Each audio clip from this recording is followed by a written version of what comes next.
Bismillahirrahmanirrahim. Assalamualaikum warahmatullahi wabarakatuh. Waalaikumsalam warahmatullahi wabarakatuh.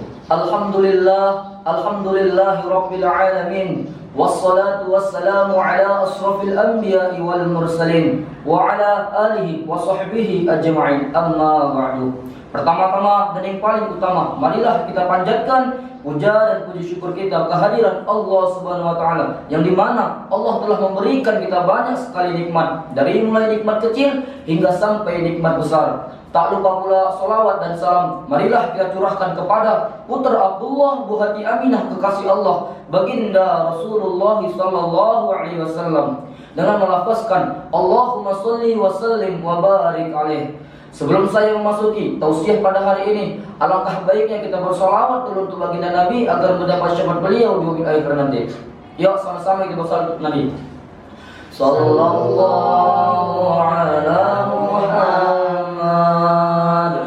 sallallahu alaihi wasallam, sallallahu ala Muhammad, sallallahu alaihi wasallam, sallallahu ala Muhammad, sallallahu alaihi wasallam, sallallahu ala Muhammad, sallallahu alaihi wasallam. Mudah-mudahan basahnya lisan kita mengucapkan salawat untuk baginda Nabi, insyaallah kita akan bisa mendapat syafaat beliau di yaumil akhir nanti. Amin amin ya rabbal alamin. Perkenalkan, nama saya Angga Marsolis, saya dari kelas 3 Sanawiyah. Hadir saya di sini ingin menyampaikan tausiah yang berjudul tentang seorang penghafal Al-Qur'an. Hadirin wal hadirat rahimakumullah. Seperti kita ketahui, seorang penghafal Al-Quran atau disebut seorang hafiz Quran adalah orang yang mulia dan juga istimewa di hadapan Allah Subhanahu wa taala. Kenapa? Karena mereka bisa menghafal Al-Quran.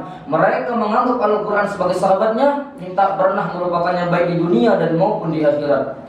Hadirin wal hadirat rahimakumullah. Allah pernah bilang bahwasannya Allah punya keluarga di dunia, yaitu seorang ahlul Quran. Siapa lagi kalau bukan penghafal Al-Quran, mempelajari Al-Quran dan mengamalkan Al-Quran. Betapa mulianya kita yang menghafal Quran ini sampai Allah menganggap kita sebagai keluarga yang ada di dunia.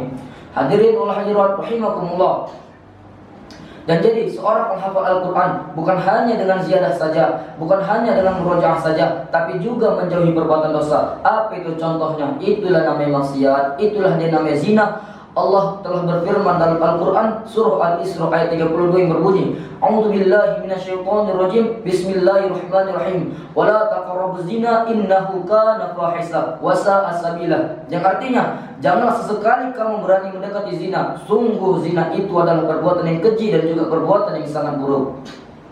Dari ayat ini Allah telah mengatakan, Allah melarang kita untuk berbuat maksiat. Orang yang bukan penghafal Al-Quran saja mereka berbuat zina. Orang yang jauh sama Allah saja mereka berbuat zina. Itu sudah dosa. Apalagi kita yang seorang penghafal Al-Quran. Bukan Al-Quran saja yang kita hafal, kitab, hadis, tarikh, fikih, sampai Al-Bajuri pun kita hafal. Tapi kita berani berbuat maksiat, akan hilanglah semuanya itu. Hadirin hadirat rahimakumullah. Makanya rata-rata seorang penghafal Al-Quran mereka tak berani berbuat maksiat. Kenapa? Karena mereka takut Al-Quran yang mereka hafal berbulan-bulan bahkan bertahun-tahun lamanya akan hilang dari pikiran seketika.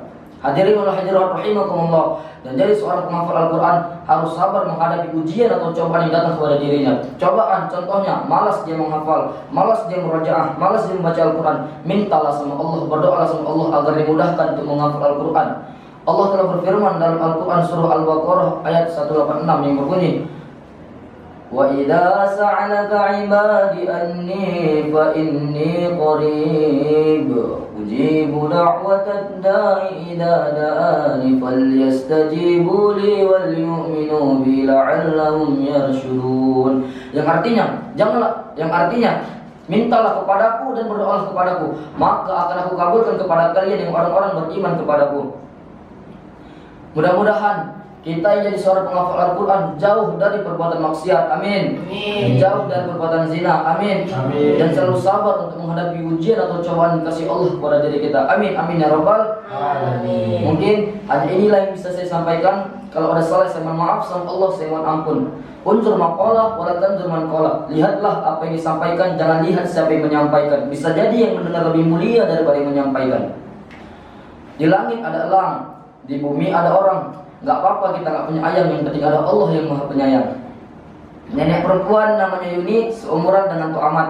Cukup sekianlah tausiah saya pada hari ini. Mudah-mudahan menjadi bermanfaat. Assalamualaikum warahmatullahi wabarakatuh. Waalaikumsalam warahmatullahi wabarakatuh. Kepada hadirin wal hadirat yang telah menonton video saya hari ini, jangan lupa untuk like, subscribe, komen, dan share sebanyak-banyaknya. Share sama keluarga, saudara, atau tetangga. Baik, terima kasih.